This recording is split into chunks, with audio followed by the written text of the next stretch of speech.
जरूरी है कि ध्वनि तरंगे क्या होती हैं और ये ध्वनि तरंगे कैसे काम करती हैं। तो हम एक एग्जाम्पल लेते हैं। जैसे मान लो एक तालाब है, ठीक। उस तालाब का पानी एकदम स्टेगनेंट है, ठहरा हुआ है। हमने उसके अंदर क्या किया, एक पत्थर फेंका। पत्थर फेंका तो हमने जो काइनेटिक एनर्जी है वो पानी को दी।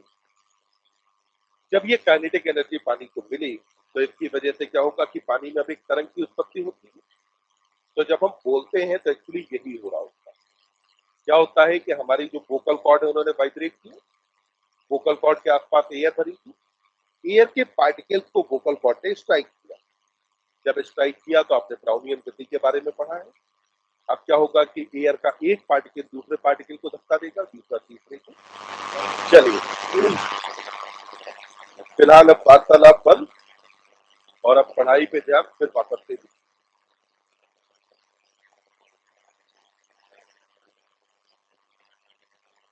तो कल बेटा अपन ने बात की थी, शायद अब कॉक्लिया की स्ट्रक्चर हमने पढ़ दी थी कि नहीं, पढ़ लिया ना, कि कॉक्लिया के बारे में। चलो एक बार हम फिर से रिवाइज करें। देखिए, हमने कहा कि हम अपने ईयर को कितने पार्ट में डिवाइड करेंगे, 3। सबसे पहला part external ear. External ear के बारे में आपने कहा कि इसमें पहला पार्ट क्या होता है, ईयर पिन्ना। ईयर पिन्ना किसका बना था, उपास्थि का। काम क्या था, collection of sound wave. Ear pinna की मसल अवशेषी होती है। फिर हमने पढ़ा कि ईयर पिन्ना के बाद आती है बाह्यकर्ण नलिका। जो बाह्यकर्ण नलिका और ईयर पिन्ना है उसमें हमने कहा कि महीन गोम और मोम स्रावित करने वाली ग्रंथियां पाई जाती हैं। फिर आगे अपन ने पढ़ा कि अगला आ जाता है आपका मिडिल ईयर। मिडिल ईयर में हमने कहा कर्ण अस्थिकाएं। कर्ण अस्थिकाओं में कहा कि सबसे बाहर की ओर बैलियस, फिर उसके बाद इज्जत और सबसे अंदर स्टेप पाई जाती है। इसके बाद हमने कहा कि जो मध्य कर्ण है वो वायु से भरी हुई गुहा है। फिर कहा कि मध्य कर्ण और ग्रसनी के बीच में पाई जाती है यूस्टेकियन नलिका। अंतःकर्ण का दूसरा नाम लेब्रिन। अंतःकर्ण और मध्य कर्ण के बीच में 2 खिड़कियां, एक अंडाकार और दूसरा गोलाकार। स्टेप किससे जुड़ता है, अंडाकार खिड़की। फिर हमने कहा कि जो अंतःकर्ण है इसमें इसका दूसरा नाम था लेब्रिन। बाहर की तरफ बोनी लेब्रिन और अंदर की तरफ मेम्ब्रेन। जो पूरा अंतःकर्ण था उसको हमने 2 भागों में डिवाइड किया। ऊपर की तरफ वेस्टिबुलर एपरेटस और नीचे कॉक्लिया। वेस्टिबुलर एपरेटस के बारे में हमने कहा कि इसमें सबसे पहले अर्धवृत्ताकार नलिकाएं कितनी, 3। तीनों अर्धवृत्ताकार नलिकाएं अलग अलग तल पर और एक दूसरे से संपूर्ण पर। प्रत्येक अर्धवृत्ताकार नलिका का एक सिरा फूला हुआ था, जिसको हम क्या कहते हैं, एम्पुला। एम्पुला में संवेदी ऊतक पाया जाता है जिसका नाम क्रिस्टा। क्रिस्टा अपने को क्या प्रोवाइड करता है, डायनेमिक इक्विलिब्रियम। वहीं पर हमने कहा कि यूट्रिक्यूल और सेक्यूल के अंदर एक एक मैक्यूला। मैक्यूला ने क्या प्रोवाइड किया, स्टैटिक इक्विलिब्रियम। फिर हमने अगली बात कही कि यहाँ पर होता है कॉक्लिया। कॉक्लिया के अंदर कैनाल कितनी पाई जाती है, 3। सबसे ऊपर की तरफ स्केला वेस्टिब्यूली, बीच में स्केला मीडिया, सबसे अंदर स्केला टिम्पेनी। वेस्टिब्यूली और मीडिया के बीच की मेम्ब्रेन राइसनर की झिल्ली। फिर आपका मीडिया और टिम्पेनी के बीच में आधारीय झिल्ली। कोटि का अंग कौन सी झिल्ली पर पाया जा रहा था, आधारीय झिल्ली पर। फिर आपने कहा कि कोटि के अंग के बाद फिर अगली बात की, कोटि के अंग के ऊपर की तरफ एक झिल्ली जिसका नाम क्या होता है, टेक्टोरियल मेम्ब्रेन। अब हमें यहाँ समझना है कि हमारे अंदर नहीं हुआ। देखो, हमने क्या कहा कि जो कॉक्लिया है, इस कॉक्लिया के बारे में बहुत समझते हैं। तो देखिए, कॉक्लिया को अगर मैं बात करूं तो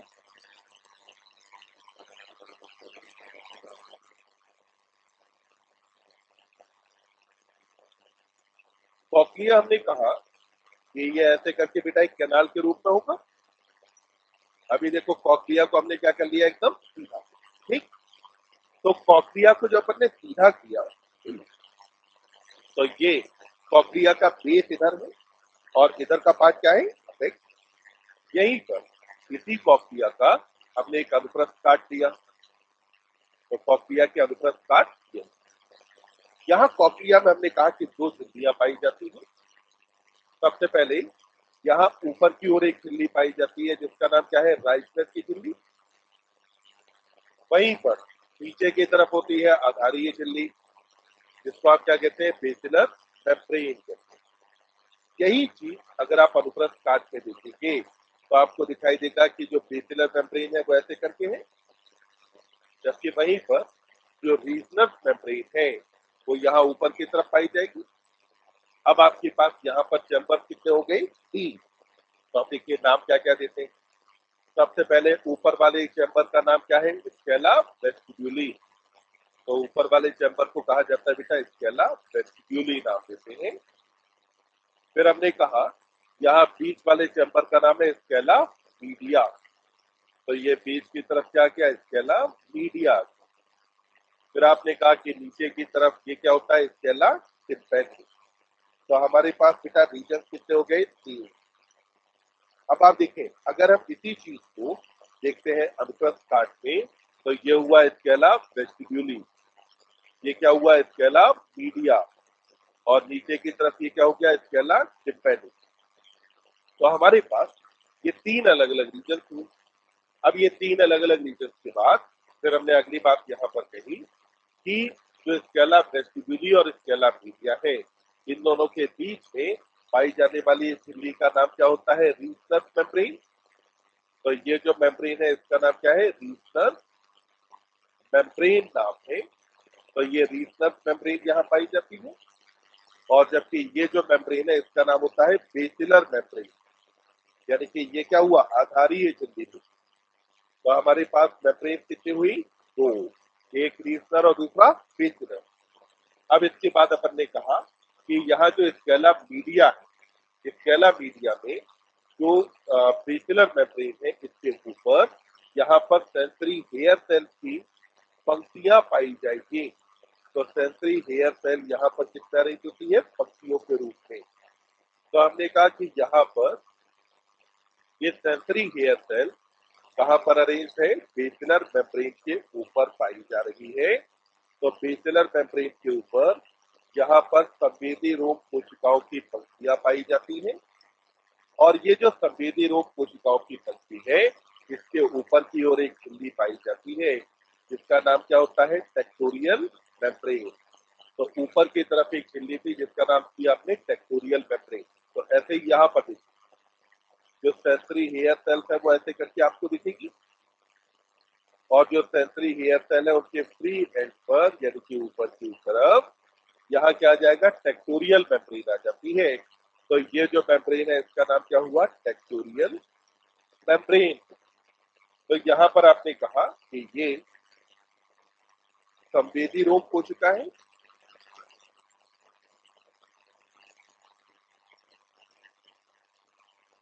और ये जो संवेदी रोग कोशिका है इसकी क्या पाई जाती है, पंक्तियां पाई जाती है, ये कई सारी रोज के अंदर अरेंज है। और ये इसके ऊपर की तरफ क्या हो गया, टेक्टोरियल मेम्ब्रेन।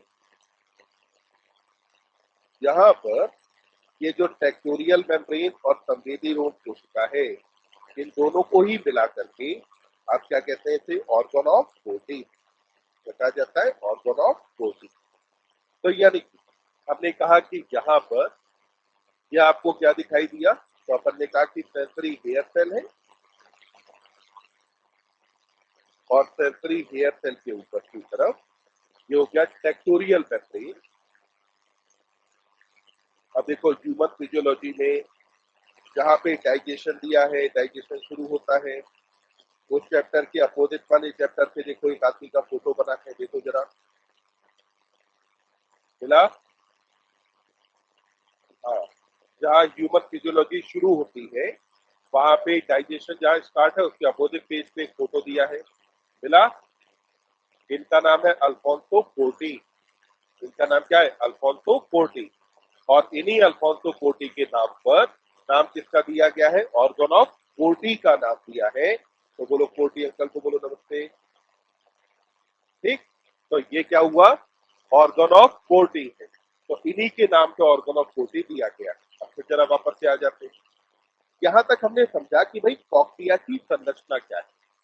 अब जरा इस कॉक्लिया की संरचना को थोड़ा सा और आगे की तरफ बढ़ाते हुए यहाँ पर हम देखते हैं कि ये जो अलग अलग कैनाल्स हैं, इन कैनाल्स में द्रव कौन कौन सा भरा होगा। तो यहाँ भरे हुए द्रव के बारे में अगर बात करते हैं तो बताए जरा, इसके अलावा वेस्टिब्यूली में क्या भरा होगा बेटा? पेरिनेम, मीडिया में एंडोलेम, और टिम्पैनी में पेरिलेम। तो हमने कहा मीडिया में एंडोलेम और टिम्पैनी के अंदर फिर से क्या भरा होगा?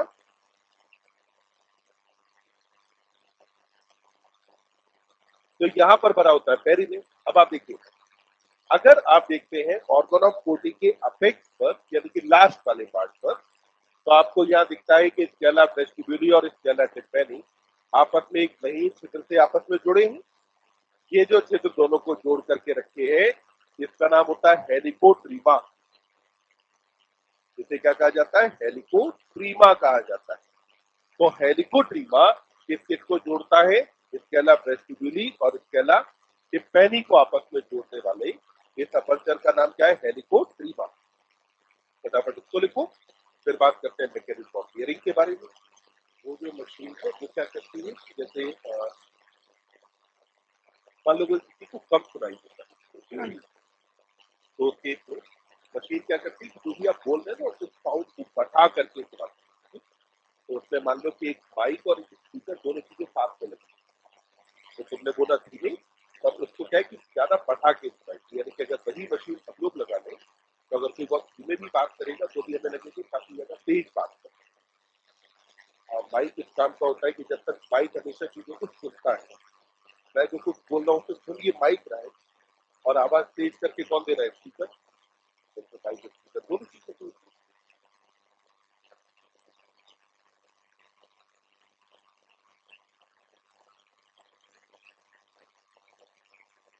कान के पर्दे फटने के कई सारे कारण होते हैं।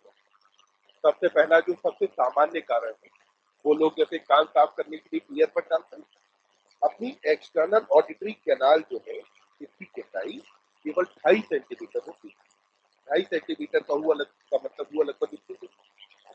अब कभी कभी क्या है कि जो टिम्पैनम है काफी डेलिकेट स्ट्रक्चर, अगर आपने ऐसी कुछ चीज आपने डाली और थोड़ा सा अगर आपने ज्यादा प्रेस किया या उसकी वजह से जो कान में वैक्स डिपॉजिट है वो ज्यादा आगे की तरफ प्रेस हो गया, तो उस कंडीशन में टिम्पैनम रप्चर हो सकता है। इसको बोलते हैं परफोरेटेड टिम्पैनम कहा जाता है।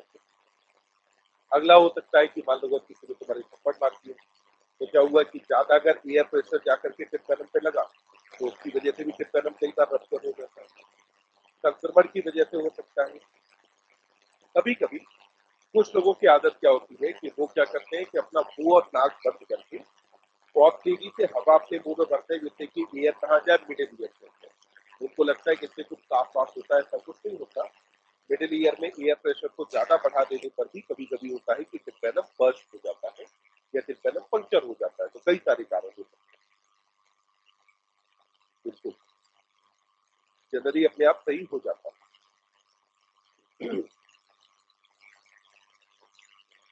आगे बढ़े।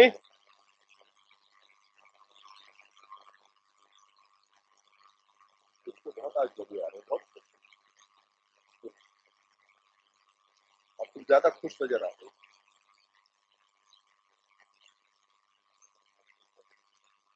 अच्छा, नाश्ता करने के स्थान बदल दिया तुमने?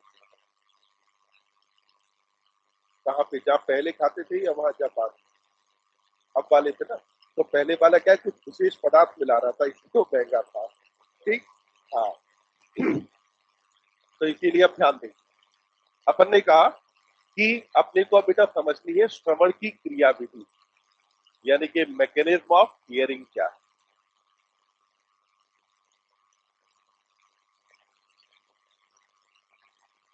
ध्यान दें बेटा, इधर उधर की सारी बातें करना सही है जब तक कि आप अपने लक्ष्य से भटकते नहीं है। तो अपने को इधर उधर बातें कर लेनी है बीच में, पर अपने लक्ष्य से भटकना नहीं है। और अपना टारगेट है कि अपने को सिलेबस करना है जल्दी कंप्लीट। तो ध्यान दें। देखिए, हम सुनते ही कहते हैं, तो उसके लिए आपको सबसे पहले समझ में आना जरूरी है कि ध्वनि तरंगे क्या होती हैं और ये ध्वनि तरंगे कैसे काम करती हैं। तो हम एक एग्जाम्पल लेते हैं। जैसे मान लो एक तालाब है, ठीक। उस तालाब का पानी एकदम स्टेगनेंट है, ठहरा हुआ है। हमने उसके अंदर क्या किया? एक पत्थर फेंका। पत्थर फेंका तो हमने जो काइनेटिक एनर्जी है वो पानी को दी। जब ये काइनेटिक एनर्जी पानी को मिली तो इसकी वजह से क्या होगा कि पानी में अब एक तरंग की उत्पत्ति होती है। तो जब हम बोलते हैं तो एक्चुअली यही हो रहा होता है। क्या होता है कि हमारी जो वोकल कॉर्ड है उन्होंने वाइब्रेट किया, वोकल कॉर्ड के आसपास एयर भरी थी, एयर के पार्टिकल्स को वोकल कॉर्ड ने स्ट्राइक किया। जब स्ट्राइक किया तो आपने ब्राउनियन गति के बारे में पढ़ा है। अब क्या होगा कि एयर का एक पार्टिकल दूसरे पार्टिकल को धक्का देगा, दूसरा तीसरे को, और इस तरीके से अब एक तरंग की उत्पत्ति होती है।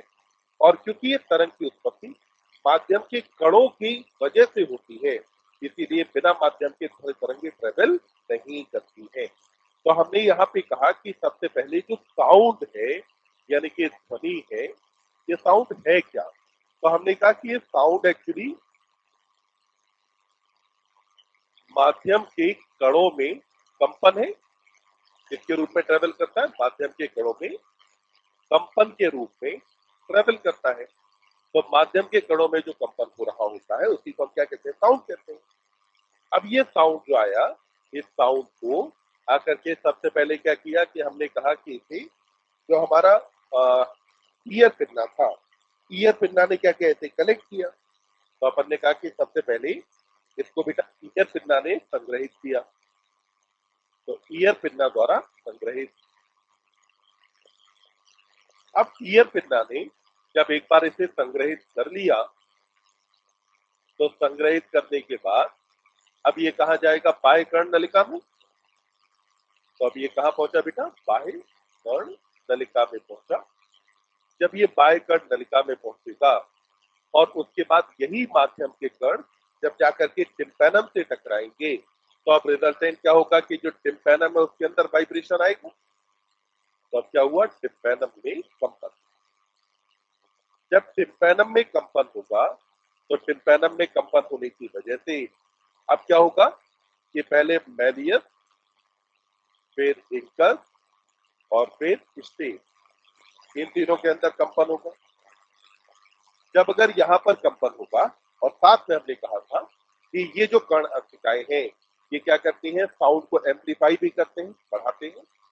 तो हमने कहा कि इनके अंदर कंपन हुआ और इनमें कंपन होने की वजह से अब क्या होगा कि जो अंडाकार खिड़की है, इस अंडाकार खिड़की में कंपन होगा। तो अपन ने कहा कि अब कंपन कहाँ हुआ? अंडाकार खिड़की में कंपन होगा। तो ये जो कंपन है ये अब कहाँ तक पहुंच गया? अंडाकार खिड़की तक, यानी कि ओवल विंडो तक। पहले इतनी बात समझ में आ गई? अब जरा ध्यान दें, ओवल विंडो है कहाँ पर? तो अगर हम देखें तो ओवल विंडो कहाँ पाई जाती है? स्केला वेस्टिब्यूली के बेस पर। यहाँ पे क्या होता है? अंडाकार खिड़की है। तो ये अपन ने क्या कहा कि ये क्या मौजूद है? Oval window.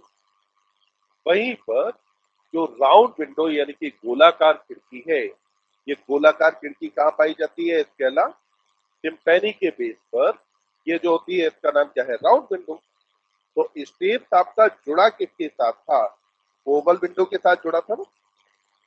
तो अब क्या हुआ कि जब अंडाकार खिड़की में कंपन होगा तो इसके कारण क्या होगा कि स्केला वेस्टिब्यूली, इसमें बताओ कौन सा तरफ भरा था? तो इसमें भरी पेरिलिम्फ में तरंग उत्पन्न होगी। तो इसके अंदर जो पेरिलिम्फ है, इस पेरिलिम्फ में क्या हुआ? तरंग उत्पन्न। जब ये तरंग यहाँ पेरिलिम्फ के अंदर उत्पन्न होगी तो अब इस कहानी को हम कुछ ऐसे समझ सकते हैं जैसे कि मान लेते हैं कि ये स्केला वेस्टिब्यूली है, ठीक, और स्केला वेस्टिब्यूली के अंदर क्या भरा हुआ है? पेरिलिम्फ। ये अंडाकार खिड़की, इधर स्टेप से आकर के अंडाकार खिड़की पर हिट किया। जब हिट किया तो देखो इसके अंदर उत्पन्न हुई कि नहीं? जब ये तरंग उत्पन्न हुई तो इस तरंग के पास जो ऊर्जा है, क्या ये ऊर्जा सीधे केवल आगे जाएगी या ऊर्जा यहाँ से सारी दिशाओं में जा रही होगी? जाएगी ना। क्या हुआ? इसके ऊपर तो बोन है क्योंकि बोनी लैब्रिंथ, नीचे क्या है? मेम्ब्रेन। तो इसका मतलब हुआ कि जब अगर यहाँ तरंग उत्पन्न होगी इस कण में तो क्या नीचे की तरफ राइजनर की झिल्ली में कंपन होगा कि नहीं? होगा ना। सारे लोगों को इतनी बात समझ में आई? अब ऐसे मान लो कि इसके नीचे स्केला मीडिया है, उसके अंदर भी तरल भरा हुआ है जिसका नाम क्या है? एंडोलिम्फ। जैसे ही इसने वाइब्रेट किया, इसमें जो कंपन उत्पन्न हुआ, तो ऐसे ही कंपन वहां भी उत्पन्न होगा। और कंपन उत्पन्न हुआ तो अब क्या होगा कि उसके नीचे जो आधारीय झिल्ली है, या आधारीय झिल्ली अब हिलने लगेगी। तो हमने कहा कि यहाँ पर जो रीजनर मेम्ब्रेन है, इस रीजनर मेम्ब्रेन में क्या होने लगेगा, कंपन। तो रीजनर मेम्ब्रेन में क्या उत्पन्न हुआ बेटा, कंपन हुआ। इस कंपन के कारण क्या हुआ कि स्केला मीडिया में भरे एंडोलिम्फ में तरंग उत्पन्न होगी। तो इसमें भरे जो एंडोलिम्फ है, इस एंडोलिम्फ के अंदर क्या आ जाएगा, तरंग आ जाती है। तो अब ये तरंग कहाँ उत्पन्न हुई है, एंडोलिम्फ के अंदर। तो अपन ने कहा कि एंडोलिम्फ में तरंग उत्पन्न हुई। जब एंडोलिम्फ में तरंग उत्पन्न होगी, तो अब इसकी वजह से क्या होगा कि जो आधारीय झिल्ली है, यानी कि बेसिलर मेम्ब्रेन है, इस बेसिलर मेम्ब्रेन में क्या होने लगेगा, कंपन। तो बेसिलर मेम्ब्रेन में क्या हुआ, कंपन होने लगेगा।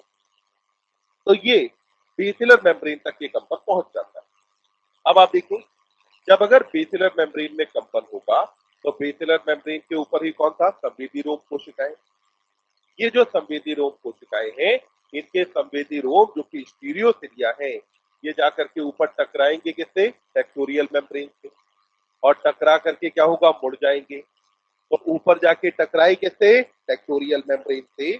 और टकरा करके क्या हुआ, मुड़ गए। ठीक, जैसे कि मान लो क्या किया कि इसको जो है दिया गोद में, ठीक, ऐसे करके उछाला, तो इसकी खोपड़ी जाके ऊपर कहाँ लगी, छत पे। और छत पे लगी तो क्या होगा, मुड़ जाएगा। तो ऐसे ही संवेदी रोग कोशिकाएं क्या होता है, मुड़ जाती है। कब मुड़ी, जब नीचे बेसिलर मेम्ब्रेन ने क्या किया, वाइब्रेट करना शुरू किया। तो वाइब्रेट करने की वजह से हमने कहा कि यहाँ पर अब जो संवेदी रोम कोशिकाएं हैं, ये संवेदी रोम कोशिका,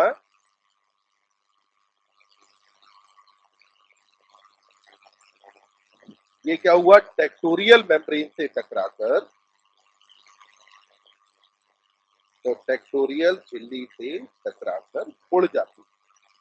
तो अब ये क्या हुआ, टेक्टोरियल मेम्ब्रेन से टकराकर क्या हुआ, उड़ जाती है। तो जब ये टेक्टोरियल मेम्ब्रेन से टकराकर उड़ जाएगी, तो अब इनके मुड़ने की वजह से यहाँ क्या होगा कि संवेदी रोम कोशिकाओं में आवेग उत्पन्न होगा। तो अब क्या हुआ, संवेदी रोम कोशिका में आवेग उत्पन्न हुआ। तो जो संवेदी रोम कोशिका है, इस कोशिका में क्या उत्पन्न हुआ बेटा, आवेग। ये जो आवेग यहाँ पर उत्पन्न होगा, इस आवेग को अब क्या होगा, एक अभिवाही तंत्रिका, कौन सी तंत्रिका होगी, अभिवाही, क्योंकि कहाँ जा रही है, सीएनएस की तरफ। तो इसलिए हमने कहा कि अभिवाही तंत्रिका इसको कहाँ पहुंचा देती है, मस्तिष्क तक।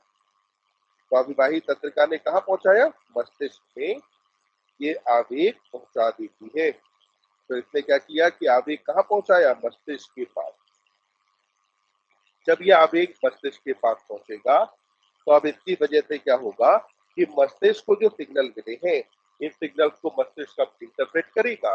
और इंटरप्रेट करने के बाद अपने को क्या होगा, साउंड सुनाई देने लगेगी। तो क्या हमें इतनी बात समझ में आई है, तो लिखो, ध्यान रखें, आयु बढ़ने पर श्रवण क्षमता में ह्रास होता है, क्योंकि जो बेसिलर झिल्ली है वो अपेक्षाकृत कठोर होती जाती है। तो बेसिलर झिल्ली के कठोर होने की वजह से क्या होता है कि इसके अंदर वाइब्रेशन नहीं होगा।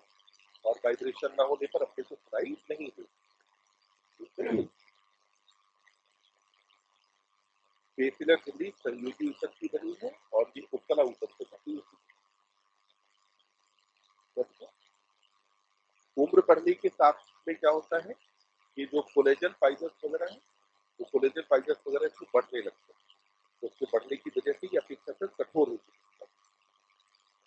यही वजह है कि आपको अपने घर में, जैसे कि कई बार होगा कि अपने दादाजी अपने दादा से अगर बात करती है, तो कई बार होता है कि जोर से बोलना पड़ता है।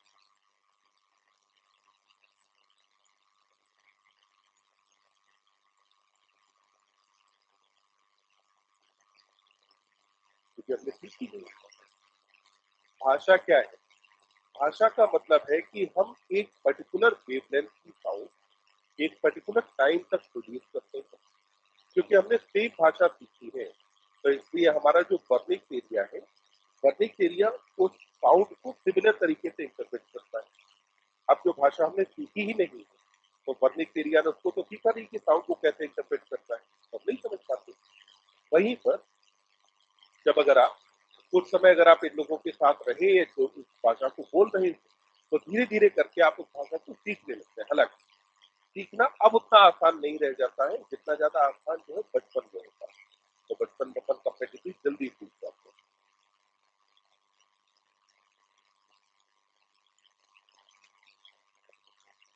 बताओ तुम अमेरिका में पैदा होते तो अंग्रेजी बोल रहे थे यार। कल तुम कहाँ से गए था? क्या हुआ तुम्हें?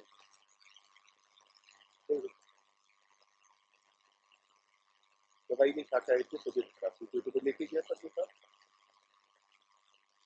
आके नहीं कि तुम उसके डर के मारे हाँ कर दो।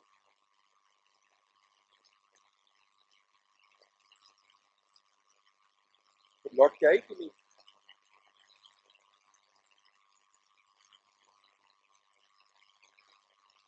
लेकिन जिलेबी का फालतू सब कुछ चलता रहेगा। पहला नहीं छोड़े भाई साहब, तो पहले भी छोड़े हो। हाँ,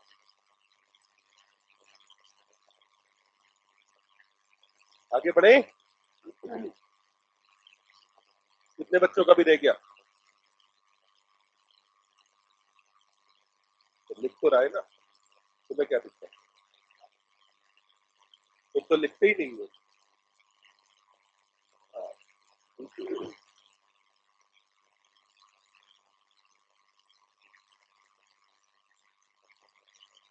क्या?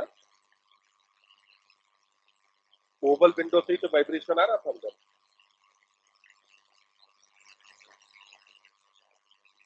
आगे बढ़े।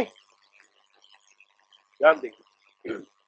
देखिए, अब बेटा एनसीईआरटी ने जहाँ पे आई दिया था ना, आई से पहले वाले पार्ट पे आ जाओ, तो वहां आपको नोज और टंग भी दिया है। मिला? तो जरा बात करते हैं नोज में। आप एनसीईआरटी देखते जाएंगी। सबसे पहले देखो, क्या इसमें मिला कि जो संवेदी कोशिकाएं हैं वो श्लेष्म द्वारा ढकी होती हैं? मिला कि नहीं? तो नोज में जो यहाँ पे कहा है ना कि म्यूकस से ढकी होती है, तो ये जो म्यूकस है ये आता है बेटा बोमेन्स ग्लैंड से। तो यहाँ ग्लैंड का नाम लिख देना। कौन सी ग्लैंड से आता है म्यूकस? बोमेन्स ग्लैंड से आता है। जो म्यूकस है वो कौन सी ग्लैंड से आएगा? Bowman's gland. तो ध्यान दें, एक था बोमेन्स कैप्सूल जो कि आपने किडनी के अंदर पढ़ा, दूसरा है बोमेन्स ग्लैंड जो कि कहाँ पाई जाती है? ऑल्फैक्टरी एपिथेलियम यानी कि घ्राण उपकला में। यूस्टेकियन नलिका का आवाज में रोल नहीं होता।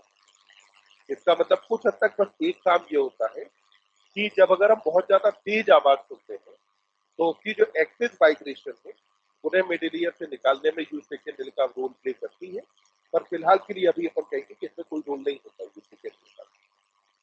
तो देखिए, हमने कहा कि जो म्यूकस है, ये म्यूकस किससे आता है बेटा? बोमेन्स ग्लैंड से। अगला देखो, दिया है कि यहाँ जो संवेदी है ये कौन होता है? Olfactory epithelium. कौन है बेटा? Olfactory epithelium.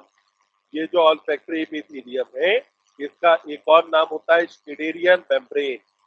तो इसका एक और नाम लिख देना। नाम क्या होता है? स्टेडेरियन मेम्ब्रेन नाम होता है। तो ऑल्फैक्टरी एपिथेलियम का नाम क्या होता है? स्टेडेरियन मेम्ब्रेन। फिर अगला देखिए, आपसे कहा कि यहाँ पर ये जो घ्राण उपकला यानी कि जो संवेदी जो क्षेत्र है, जो ऑल्फैक्टरी एपिथेलियम है, इस ऑल्फैक्टरी एपिथेलियम में तीन प्रकार की कोशिकाएं पाई जाती हैं। क्या कहा है? कि तीन टाइप की क्या पाई जाती हैं? सेल्स। अब ये तीन टाइप की सेल्स कौन सी है?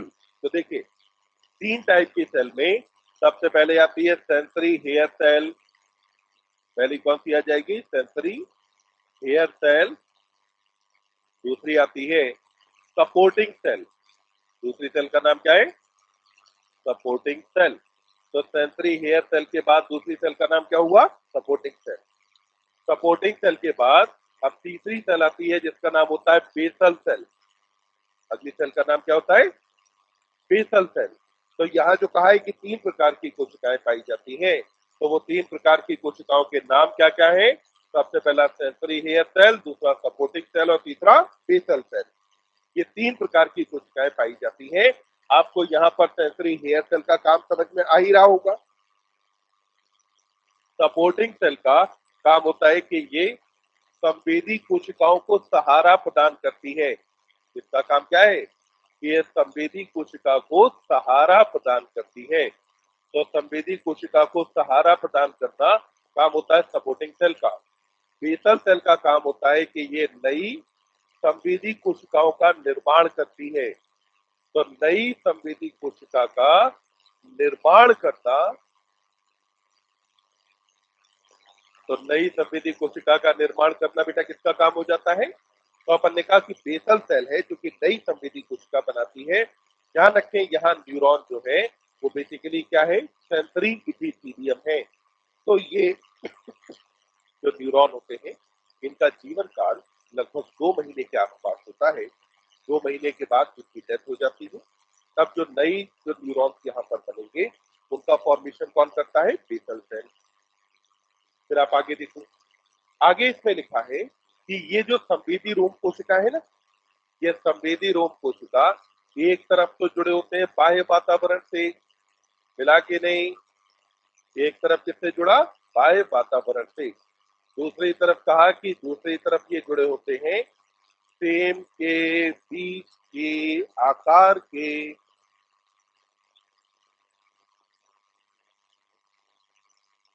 ऑल्फैक्टरी बल्ब से। किससे जुड़ा? Olfactory bulb. ध्यान दें, अगर ये बेटा दो तरफ जुड़ा हुआ है, एक तरफ बाह्य वातावरण और दूसरी तरफ फ्रेम के बीच के आकार के ऑल्फैक्टरी बल्ब के साथ, तो इसका मतलब हुआ कि यहाँ पे जो न्यूरॉन है ये किस टाइप का हुआ? तो जिस न्यूरॉन के 2 सिरे हो उसको क्या बोलते हैं? बाइपोलर। यानी कि यहाँ एनसीईआरटी आपको समझा रही है कि जो न्यूरॉन पाया जाता है वो कैसा रहेगा? बाइपोलर। तो यहाँ बाइपोलर न्यूरॉन पाया जाता है। फिर आगे कहा कि जो ऑल्फैक्टरी बल्ब है, ऑल्फैक्टरी बल्ब की संख्या कितनी है? 1 जोड़ी।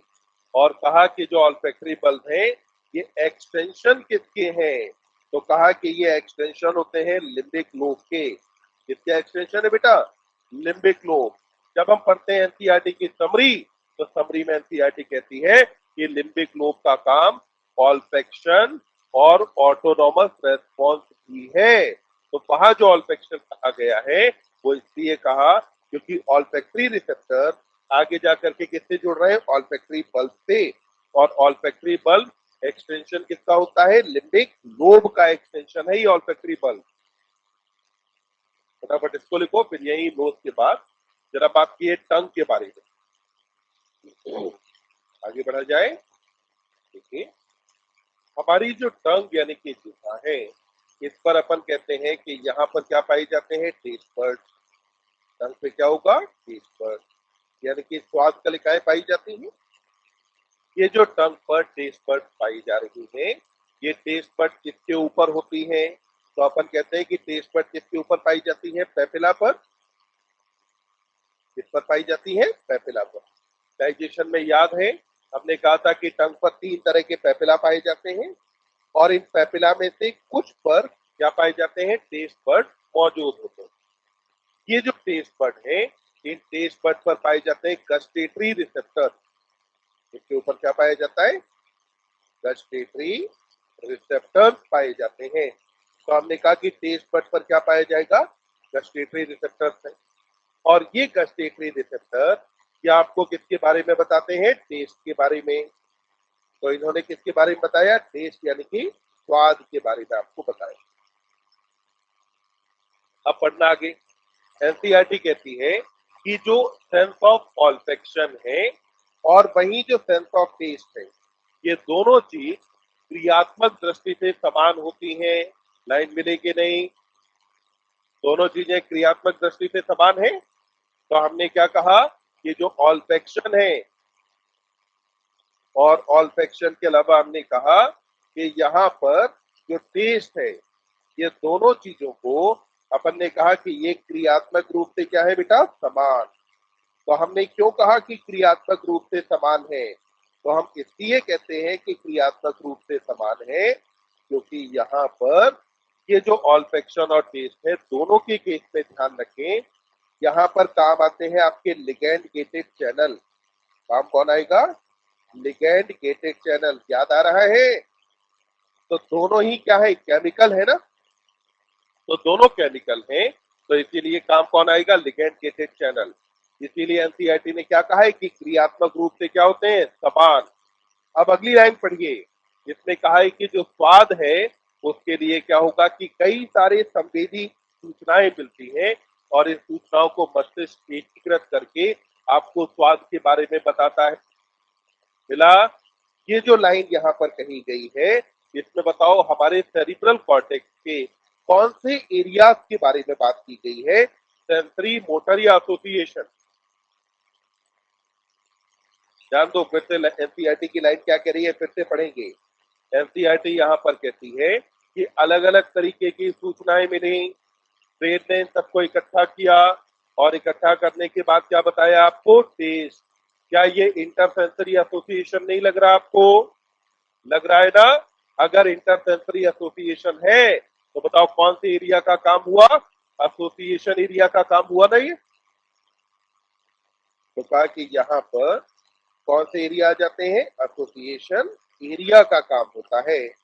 इतनी बातें अपने को याद रखनी है। तो हम ध्यान क्या रखेंगे, दोस्त में हमने कहा म्यूकस कौन सी ग्लैंड से आता है, बोबेस ग्लैंड। फिर हमने कहा कि ऑल्फैक्टरी एपिथेलियम का दूसरा नाम स्टेटेलियन मेम्ब्रेन।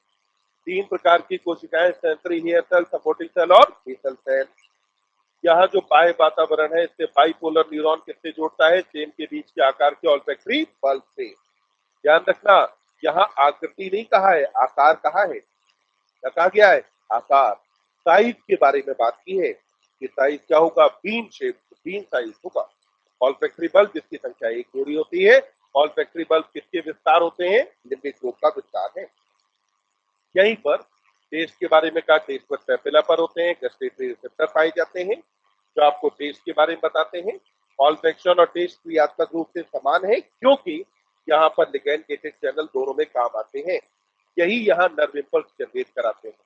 फिर हमने कहा कि एनसीईआरटी ने लास्ट लाइन में जब बात की है तो कौन से एरिया के बारे में कहा है, एसोसिएशन एरिया के बारे में कहा गया है। तो इसकी बात अपने को समझ आ गई। फटाफट लिखें, फिर आपसे अगले चैप्टर को देखिए।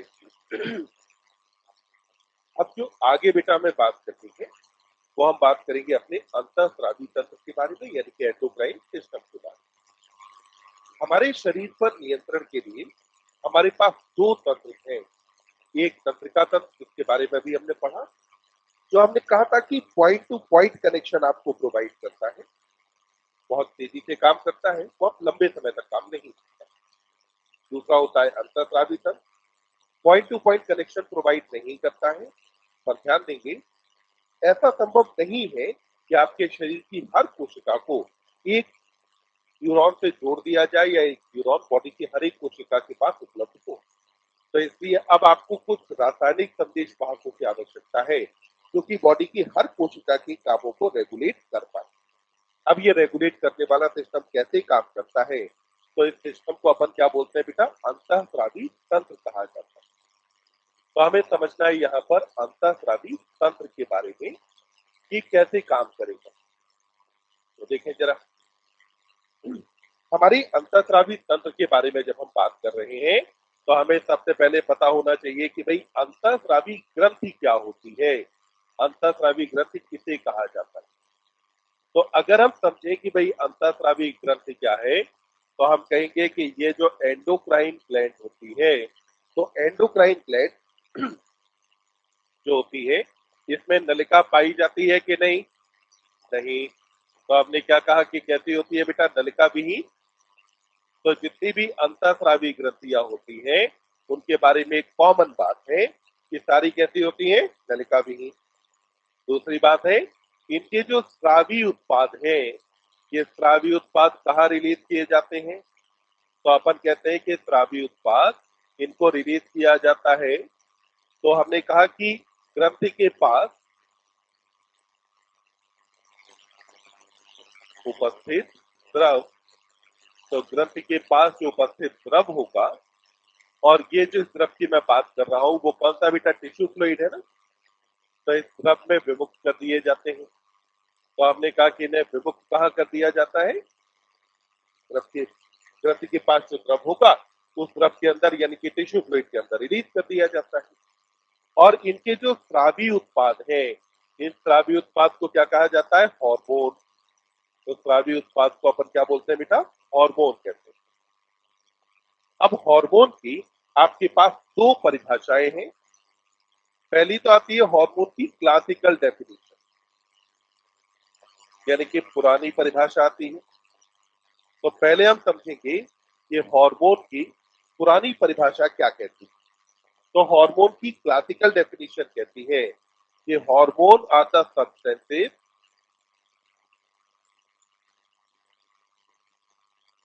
released in blood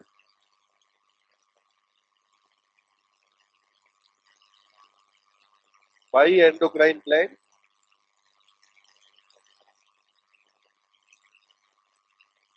and reach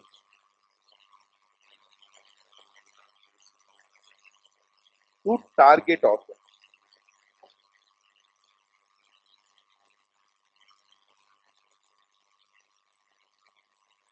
देखिए, सबसे पहले देखते हैं कि टारगेट ऑर्गन का मतलब क्या होता है, टारगेट ऑर्गन किसे कहा जाता है। तो जैसे मान लो पिट्यूटरी से आया टीएसएच, टीएसएच को काम कहाँ करना है, थायराइड पर, तो थायराइड इसके लिए क्या हुआ, टारगेट ऑर्गन। यहाँ ये परिभाषा क्या कह रही है, ऐसे पदार्थ जिनको कहाँ रिलीज किया जाए, ब्लड में। रिलीज कौन करे, एंडोक्राइन ग्लैंड। ट्रांसपोर्ट कौन करेगा, ब्लड। और अब ये पहुंच कहाँ जाएगा, टारगेट ऑर्गन के पास। तो ऐसे सब्सटेंसेस को हम क्या कहते हैं, हार्मोन। पर ये जो परिभाषा है ये कई सारे मॉलिक्यूल को कवर नहीं करती। कारण, कुछ एक मॉलिक्यूल जिनको हम हार्मोन या लोकल हार्मोन कहते हैं, वो लोकल हार्मोन ब्लड के अंदर रिलीज किए ही नहीं जाते। लोकल हार्मोन एक ग्लैंड से, एक सेल से सेक्रेट होंगे, और सेक्रेट होने के बाद पास पास वाली जो ग्लैंड होती है, पास वाली जो सेल्स है उनके ऊपर काम करते हैं। फॉर एग्जाम्पल, जैसे कि हम प्रोस्टाग्लैंडिन्स का नाम ले सकते हैं, जैसे कि इम्यून सिस्टम में कुछ एक मॉलिक्यूल डिफेंसिव वगैरह काम आते हैं, उनका नाम ले सकते हैं। तो ये जो मॉलिक्यूल है ये ब्लड के अंदर नहीं जा रहे होते, तो वो इस डेफिनेशन के अंदर कवर नहीं हुए ना। तो इसीलिए हमें अब जरूरत पड़ी हार्मोन की एक मॉडर्न डेफिनेशन देने की। ये भाई हार्मोन की मॉडर्न डेफिनेशन क्या होगी, यानी कि हम अब हार्मोन के बारे में क्या कहते हैं। तो ध्यान दें, हार्मोन की मॉडर्न डेफिनेशन में तीन बातें प्रमुखता से रखी जाती है। हार्मोन के बारे में सबसे पहले कहा जाता है कि जो हार्मोन है वो नॉन न्यूट्रिएंट होते हैं। क्या कहा जाता है, हार्मोन कैसे, नॉन न्यूट्रिएंट है, यानी कि कैसे होते हैं, गैर पोषक या अपोषक होते हैं। गैर पोषक या अपोषक शब्द से मेरा मतलब क्या है, तो आप देखें, एक मॉलिक्यूल आपके पास है विटामिन और दूसरा है हार्मोन। आपको स्वस्थ रहने के लिए अपने भोजन में विटामिन शामिल करने होते हैं। क्या आपसे कभी हार्मोन खाने को कहा जाता है, नहीं। यानी कि हार्मोन की कोई न्यूट्रिशनल वैल्यू नहीं होती। अब हो सकता है तुम में से किसी के दिमाग में क्वेश्चन आए कि सर, जब भी अगर थायराइड से रिलेटेड दिक्कत होती है तब तो लोगों को टेबलेट खाने को कहा जाता है थायराइड की, तो खा रहे हैं, तो क्या ये पोषक है, नहीं, ये पोषक नहीं है। कारण, एक स्वस्थ व्यक्ति को इसकी आवश्यकता कभी नहीं होती। जब अगर आपकी ग्रंथि ठीक से काम नहीं कर रही है तो उसे कंपनसेट करने के लिए आपको बाहर से थायराइड की टैबलेट वगैरह लेनी पड़ी, जिसके अंदर थायरोक्सिन मौजूद होता है। या मान लेते हैं कि डायबिटीज के जो पेशेंट हैं उनको अगर इंसुलिन के इंजेक्शन लेने पड़े, तो कब लेने पड़े, जबकि अगर उनका जो है पैनक्रियाज ठीक से काम नहीं कर रहा था। अगर पैनक्रियाज उनका ठीक से काम कर रहा होता तो क्या उनको बाहर से इंसुलिन लेने की जरूरत पड़ती, नहीं। क्या हमने जीवन में कभी हमने थायरोक्सिन की टैबलेट खाई, नहीं। इंसुलिन लिया, नहीं। क्या हम बीमार हैं, नहीं। इसका मतलब है कि ये कैसे होते हैं, अपोषक होते हैं। वहीं पे हम छोटे से लेकर के अभी तक हमेशा हमारे खाने में ध्यान रखा गया है कि जितने भी विटामिन हो वो आपको खाने के अंदर मिलते रहें। घर में सबसे ज्यादा आपने मार खाई है सब्जी खाने के लिए, क्योंकि विटामिन आपको सबसे ज्यादा मिलते हैं सब्जियों से। तो हमने यहाँ पे कहा कि सबसे पहली बात कि हार्मोन्स कैसे होते हैं, नॉन न्यूट्रिएंट होते हैं। अगली बात, ये जो हार्मोन्स हैं इनका जो सेक्रीशन होता है, ये सेक्रीशन होता है ट्रेस अमाउंट में। सेक्रीशन किसके अंदर हो रहा है, ट्रेस अमाउंट, यानी कि अल्प मात्रा में सेक्रीशन होता है। तो सेक्रीशन किसमें हो रहा है, अल्प मात्रा में। ध्यान दें, अगर आप जाते हैं पैथोलॉजी पे ब्लड में ग्लूकोज टेस्ट कराने, तो ग्लूकोज टेस्ट के 40-50 रुपए लगते हैं। वहीं आप चले जाओ कोई हार्मोन टेस्ट कराने, तो हार्मोन टेस्ट कम से कम 500 रुपए से कम में शुरू नहीं होता। जो ब्लड में जितना कम, उसको ढूंढना उतना ही ज्यादा मुश्किल, जिसको ढूंढना जितना ज्यादा मुश्किल, उसके पैसे भी उतने ही ज्यादा। तो हार्मोन क्या होता है, ट्रेस अमाउंट में सेक्रेट होता है। अगर आप एग्जांपल समझना चाहें तो आप देखिए, हमें एक हार्मोन था जिसका नाम है एसीटीएच। एसीटीएच का नाम क्या है, एड्रीनो कॉर्टिकोट्रोपिक हार्मोन। जब हमें उसका 1 माइक्रोग्राम चाहिए था रिसर्च के लिए, कितना चाहिए था, 1 माइक्रोग्राम। तो इसे प्राप्त करने के लिए हमने 28,000, कितने, 28,000 जो स्लॉटर्ड पिग थे। स्लॉटर्ड पिग का मतलब है कि अमेरिका वगैरह में क्या है कि लोग पॉर्क खूब कंज्यूम करते हैं, तो वहां स्लॉटर हाउस से जो पिग था, पिग से हमने क्या किया कि वहां से पिट्यूटरी निकाली। कितने की निकाली, 28,000। सबके पिट्यूटरी से एसीटीएस निकाला, तब जाके एसीटीएस कितना मिला, 1 माइक्रोग्राम। तो इसका मतलब हुआ कि हार्मोन की मात्रा ज्यादा की कम, बहुत कम। तो हमने क्या कहा कि सेक्रीट क्या होता है, ट्रेस अमाउंट में सेक्रीट किया जाता है। तो पहली बात है नॉन न्यूट्रिएंट है, दूसरी बात है ट्रेस अमाउंट में सेक्रीट होता है, और तीसरा है कि अंतर कोशिकीय संदेश वाहक होता है, यानी कि क्या है, इंटरसेलुलर मैसेंजर। तो क्या है बेटा, इंटर सेलुलर मैसेंजर है। तो 3 बातें ध्यान रखनी है आपको। मैंने तीसरी बात में क्या कहा, इंटर सेलुलर मैसेंजर, यानी कि अंतर कोशिकीय संदेश वाहक। तो मैं एक कोशिका के अंदर की बात कर रहा हूं या 2 कोशिकाओं के बीच, दोनों। ध्यान दें, पिट्यूटरी से आया टीएसएच, काम किया थायराइड पर। पिट्यूटरी की सेल ने एक संदेश भेजा थायराइड की कोशिका को कि तुम्हें काम करना है। वो संदेश किसके किसके रूप में गया, टीएसएच के रूप में। तो इसीलिए आप कहते हैं कि हार्मोन क्या होते हैं, इंटरसेलुलर मैसेंजर है। तो हार्मोन के बारे में हम बेटा कितनी बातें कहते हैं, 3। पहला क्या कहा, नॉन न्यूट्रिएंट है, अल्प मात्रा में स्रावित होते हैं, और अंतरकोश की संदेश वाहक हैं। ये 3 बातें तो एनसीईआरटी कहती है। यहाँ अब ध्यान दो, जब आप पढ़ते हैं बायोटेक्नोलॉजी, तो क्या वहां पर आपने इंसुलिन के समय पढ़ा कि पहले स्लॉटर्ड कैटल से जब हम इंसुलिन लेते थे तो उसकी वजह से कई सारी प्रतिरक्षा अनुक्रियाएं होती थी, पढ़ा ना। का मतलब हुआ क्या, हम एक स्थिति से इंसुलिन लेकर के दूसरी स्थिति इसको दे सकते हैं कि नहीं, दे सकते हैं। ध्यान रखना, ये जो हार्मोन्स होते हैं वो नॉन एंटीजेनिक होते हैं। हार्मोन कैसा होता है, नॉन एंटीजेनिक होता है। वहां उस लाइन को तुम गलत समझते हो, ध्यान देना। वो लाइन ये कहती है कि स्लॉटर्ड कैटल से जब हम इंसुलिन निकाल रहे थे पहले, तो हमारे प्यूरिफिकेशन के तरीके उतने ज्यादा रिफाइंड नहीं थे, उतने बेहतर नहीं थे कि हम केवल इंसुलिन निकाल पाते। उसके साथ में क्या होता है कि कुछ इम्प्योरिटीज भी चली जाती हैं, यानी कि ब्लड के कुछ और प्रोटीन वगैरह भी चली गई, उनकी वजह से एलर्जिक रिएक्शन होता है। हार्मोन की वजह से एलर्जिक रिएक्शन या एंटीजेनिक रिएक्शन नहीं होता। तो अगर आपको कभी कहा जाए क्या कोई हार्मोन एंटीजन की तरह काम करता है, नहीं, कोई भी हार्मोन प्रतिजन की तरह काम नहीं करेगा। यानी कि अगर कहा जाए कि एक व्यक्ति से ग्रोथ हार्मोन लेकर के दूसरे व्यक्ति के अंदर इंट्रोड्यूस किया गया, क्या दूसरे व्यक्ति में कोई प्रतिरक्षा अनुक्रिया होगी, कुछ नहीं होगा, क्योंकि यह एंटीजन की तरह काम नहीं करेगा। क्या एंटीबॉडी का निर्माण होगा, नहीं, यानी कि हार्मोन के विरुद्ध एंटीबॉडी का निर्माण नहीं होता। कितनी बात समझ में आती है, देखो इसके फिर आगे बढ़ते हैं।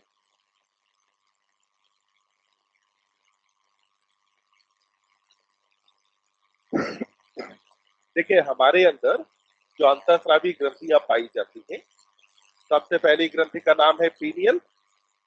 कहाँ होती है, तो डायंसिफिलॉन के ऊपर का पार्ट इपिथैलेमस। इपिथैलेमस के ऊपर की तरफ क्या मौजूद था, पीनियल। डायंसिफिलॉन का lower part hypothalamus, master of master endocrine gland कहते हैं। हाइपोथैलेमस से इन्फंडिबुलम के द्वारा कौन जुड़ा? पिट्यूटरी। पिट्यूटरी को हम क्या कहते हैं? मास्टर एंडोक्राइन ग्लैंड कहते हैं। तो यानी कि हमारे हेड वाले पार्ट में कितनी अंतःस्रावी ग्रंथियां पाई गई? 3। पहली का नाम पीनियल, दूसरा हाइपोथैलेमस, तीसरा पिट्यूटरी।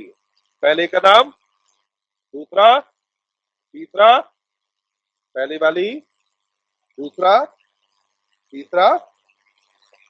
फिर अपन ने कहा जब आते हैं नीचे नेक वाले रीजन पे, तो आगे थायराइड और पीछे पैराथायराइड, आगे थायराइड पीछे पैराथायराइड। फिर आ जाओ थोरेक्स में, हार्ट के वेंट्रल साइड पर कौन? थाइमस। हार्ट के वेंट्रल साइड पे कौन है? थाइमस।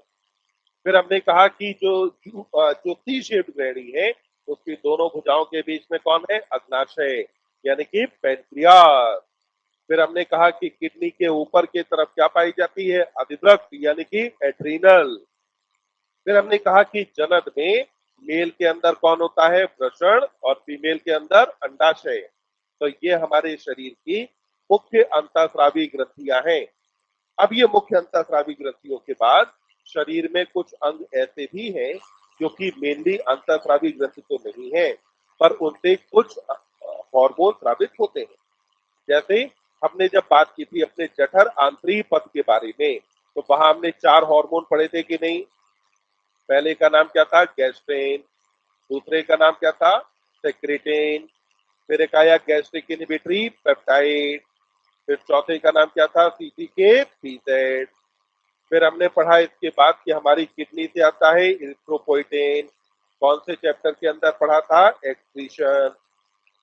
वहीं पे पढ़ा किडनी से आता है रेनिन। वहीं हमने पढ़ा कि हार्ट से आता है एएनएफ। वहीं हमने पढ़ा कि लिवर से क्या आता है? एंजियोटेंसिनोजन। तो यानी कि अगर जब भी आपसे कहा जाएगा कि सहायक अंतःस्रावी ग्रंथि या ऐसे कौन से अंग हैं जो कि अंतःस्रावी कार्य तो करते हैं पर अंतःस्रावी ग्रंथि नहीं कहे जाते हैं, तो हम किसे देंगे? जठर आंतरिक पथ, रक्त, यकृत और हृदय। तो ये सारे जो अंग हैं, कुछ लोगों का चेहरा देख के तो ये लग रहा है कि पता ही नहीं कौन सी दुनिया की बात है। ये सब वही है जो पहले पढ़ चुके हैं, बस अंतर इस बात का है कि तो घर पे पढ़ाई नहीं कर रहे। हाँ, इधर उधर घूमने में विश्वास तो कम और पढ़ने पर ध्यान तो ज्यादा। अपने लक्ष्य को बस भूलो, लक्ष्य को याद रखो कि तुम कोटा क्या करने आए। तो यहाँ घूमने या दूसरे जो है अलग अलग मैथ का अलग अलग जगहों पर खाना टेस्ट करने नहीं आए हो कोटा। तो भाइयों कोटा पढ़ते हैं, तो अपने पढ़ने पे ध्यान दो पहले। तो अब ध्यान देंगे, हमने यहाँ अंतःस्रावी ग्रंथि क्या है, हार्मोन क्या है, ये हमने बात की। अब हम आते हैं ह्यूमन एंडोक्राइन सिस्टम पर। और मानव अंतःस्रावी तंत्र में जब आप बात करते हैं तो सबसे पहली संरचना आती है बेटा हाइपोथैलेमस। पहली संरचना कौन सी आई? हाइपोथैलेमस। हाइपोथैलेमस के बारे में देखिए, ये डायंसेफेलॉन का नीचे का भाग बनाता है कि नहीं? आ, हमने कहा कि यह हाइपोथैलेमस में कुछ यहाँ पर पाई जाती है न्यूरो सेक्रेटरी सेल। इसके पास क्या होती है? न्यूरो सेक्रेटरी सेल्स पाई जाती है। न्यूरो सेक्रेटरी सेल का मतलब हुआ कि इसके पास कुछ न्यूरॉन है जो क्या करते हैं? स्राव करते हैं। और ये जो न्यूरो सेक्रेटरी सेल्स होती हैं, इन्हीं न्यूरो सेक्रेटरी सेल के जो ग्रुप होते हैं, इन ग्रुप को ही क्या कहा जाता है? न्यूक्लियाई। तो न्यूरो सेक्रेटरी सेल के ग्रुप को क्या कहा जाता है? न्यूक्लियाई कहते हैं। और ये जो न्यूक्लियाई यहाँ पर है, इन्हीं न्यूक्लियाई से क्या आते हैं? हार्मोन। तो हाइपोथैलेमस में हार्मोन को स्रावित करना काम किसका था? न्यूक्लियाई का।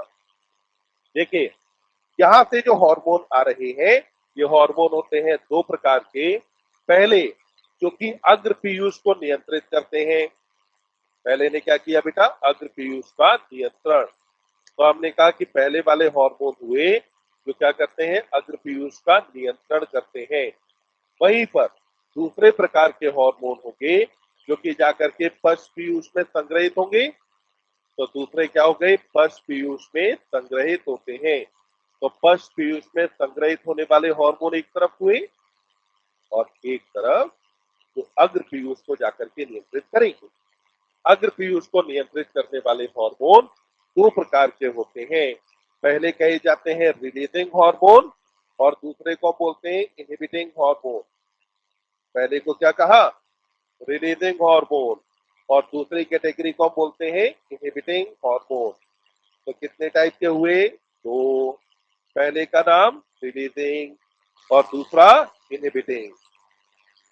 देखिए, जब आप बात करते हैं रिलीजिंग हार्मोन के बारे में तो एनसीईआरटी इसका एग्जांपल लेती है जीएनआरएच। क्या लिया एग्जांपल? जीएनआरएच। पूरा नाम होता है गोनेडोट्रोपिन रिलीजिंग हार्मोन। तो पूरा नाम क्या है? Gonadotropin releasing hormone. ये जो गोनेडोट्रोपिन रिलीजिंग हार्मोन है, ये जाकर के बेटा काम कहाँ करता है? तो अपन ने कहा कि काम करेगा अग्रपीयूष पर, ठीक। और अग्रपीयूष पर जब काम करेगा तो ये अग्रपीयूष से क्या रिलीज कराएगा? गोनेडोट्रोपिन। तो इसने क्या रिलीज कराया? गोनेडोट्रोपिन रिलीज कराए। और गोनेडोट्रोपिन का मतलब है यहाँ पर एलएच तथा एफएसएच। एलएच का पूरा नाम ल्यूटिनाइजिंग हार्मोन, एफएसएच का नाम फॉलिकल स्टिमुलेटिंग हार्मोन। दूसरी तरफ कौन आया? Inhibiting hormone. इनहिबिटिंग हार्मोन के बारे में हम अगर देखें तो ये क्या करेंगे कि किसी हार्मोन का जो स्राव है उसको संदमित करेंगे। अब यहाँ संदमित कौन करेगा? तो यहाँ इनहिबिटिंग हार्मोन के अंदर अपन यहाँ पर एग्जांपल लेते हैं जीएचआईएच। चलिए, हमने जीएचआईएच, ध्यान दें मैं केवल वही एग्जांपल अभी बात कर रहा हूं जो एनसीईआरटी ने दिए हैं। जीएचआईएच का पूरा नाम होता है ग्रोथ हार्मोन इनहिबिटिंग हार्मोन, और इसे कहा जाता है सोमैटोस्टैटिन। क्या बोलते हैं? सोमैटोस्टैटिन कहा जाता है। तो जीएचआईएच या सोमैटोस्टैटिन जो है, इसका नाम है बेटा ग्रोथ हार्मोन इनहिबिटिंग हार्मोन। तो पूरा नाम क्या हुआ? ग्रोथ हार्मोन इनहिबिटिंग हार्मोन कहा जाता है। तो ये हो गया आपका ग्रोथ हार्मोन इनहिबिटिंग हार्मोन। क्या आपने इसे क्या कह दिया? जीएचआईएच कहा।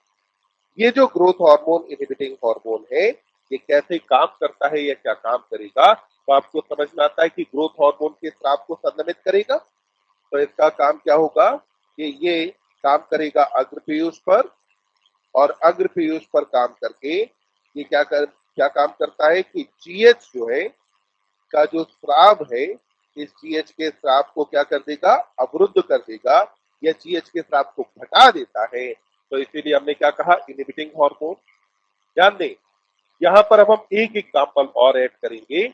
इधर अपन ने क्या लिखा? जीएचआईएच का नाम क्या है? सोमैटोस्टैटिन। यहाँ देखो, एक और हार्मोन होता है जिसका नाम होता है जीएचआरएच, और इसको बोलते हैं बेटा सोमैटोक्राइनिन। क्या कहा जाता है? सोमैटोक्राइनिन।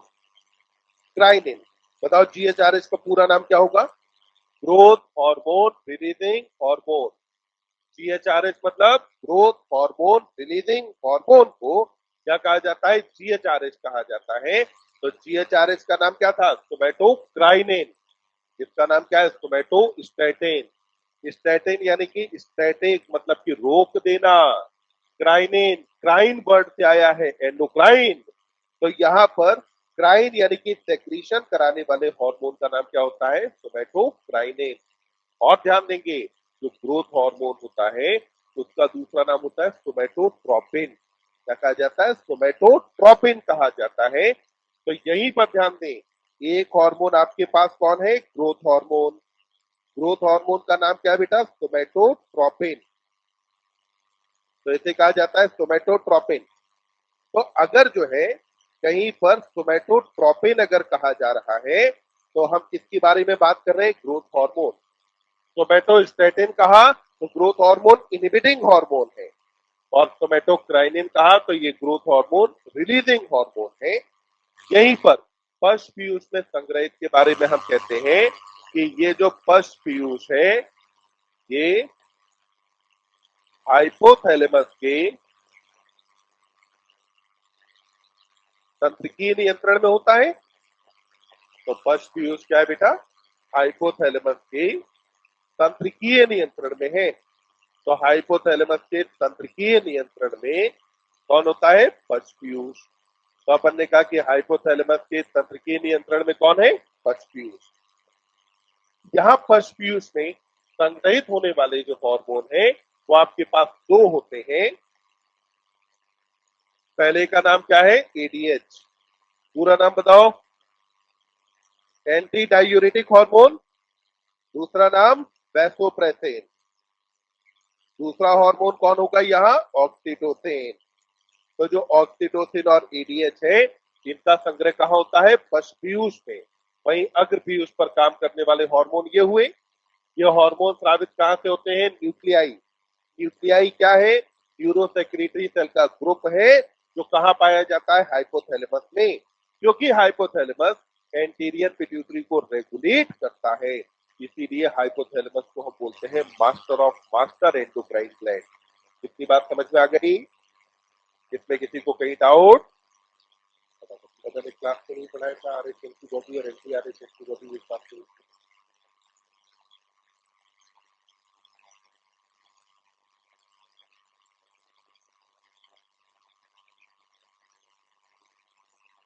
मैंने कभी कहा कि तुम अंग्रेजी की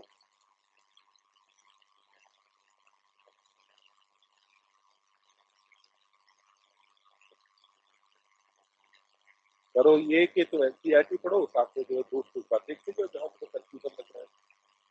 भाई क्लास में तुमने पढ़ा, फिर जाके एनसीईआरटी पढ़ी, अगर कुछ बात उल्टी दिखी होगी तुम्हें लगेगा कि नहीं लगेगा? तो कुछ बात गड़बड़ है, करेक्शन पर।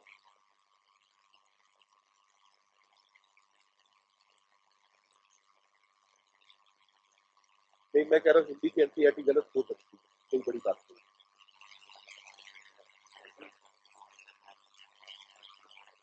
अगर पूरी गलत होती तेरे बायो नंबर 0 आए होते, समझे? तो एक आध जगह अगर तुम्हें गड़बड़ हो जाए तो उसका मतलब ये नहीं कि सब चीज गलत हो जाए। आगे बढ़े।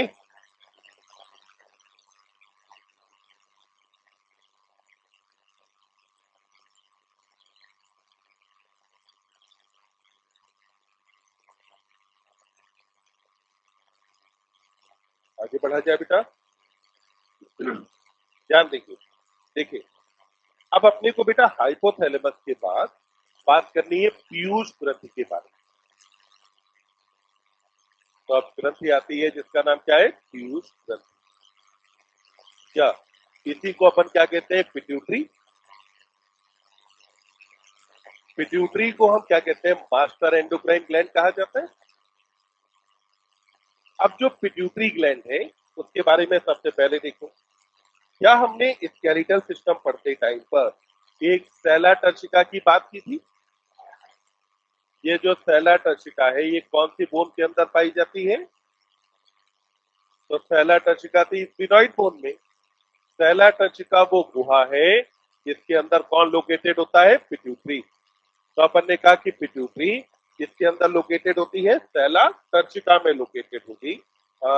और सेला टर्शिका कहाँ पाया जा रहा है बेटा?